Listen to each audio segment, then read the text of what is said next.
അനുജൻ തനിച്ച് കുണ്ടിനത്തിലേക്ക് പോയിരിക്കുന്നു എന്നറിഞ്ഞ് വലിയ ഒരു യാദവ പടയുമായി ബലരാമനും സഹായാർത്ഥം പിന്നാലെ തിരിച്ചു.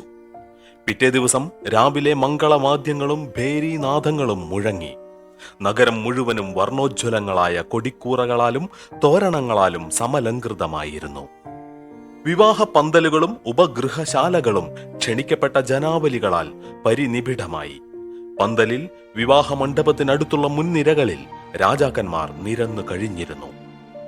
മനോഹര പട്ടാംബരങ്ങളാൽ ആച്ഛാദിതയായി വിലയേറിയ രത്നാഭരണങ്ങളും ധരിച്ച് കുരികുഴലിൽ പുഷ്പമാല്യങ്ങളും ചൂടി ആളിമാരാൽ അനുഗതയായി മുമ്പിൽ പട്ടാളക്കാരുടെ അകമ്പടിയോടുകൂടി രുക്മിണി പാർവതീ ദേവിയെ വന്ദിക്കുവാനായി ക്ഷേത്രത്തിലേക്ക് പുറപ്പെട്ടു. അകത്തു കയറി അംബികയെ പൂജിച്ച് അർച്ചനകൾ നടത്തി കൃഷ്ണൻ തന്റെ ഭർത്താവായി തീരാൻ അനുഗ്രഹിക്കണമേ എന്ന് അവൾ വീണ്ടും വീണ്ടും പ്രാർത്ഥിച്ചു. അനന്തരം പുറത്തു കടന്നപ്പോൾ ബ്രാഹ്മണൻ അവിടെ നിൽക്കുന്നത് കണ്ട് അവൾ അടുത്തു ചെന്ന് പതുക്കെ ചോദിച്ചു, ദ്വിജേന്ദ്ര, കമലനയനൻ എന്നെ ഉപേക്ഷിച്ചു ഇല്ലേ? എന്നെ രക്ഷിക്കുവാൻ അദ്ദേഹം വരികയില്ല ഇല്ലേ? ബ്രാഹ്മണൻ പുഞ്ചിരിച്ചുകൊണ്ട് മറുപടി അരുളി, അദ്ദേഹം എപ്പോഴേ വന്നുകഴിഞ്ഞു. ഇന്നലെ രാത്രിയിൽ തന്നെ ഇവിടെ എത്തിക്കഴിഞ്ഞിരിക്കുന്നു. ദേവി പേടിക്കേണ്ട.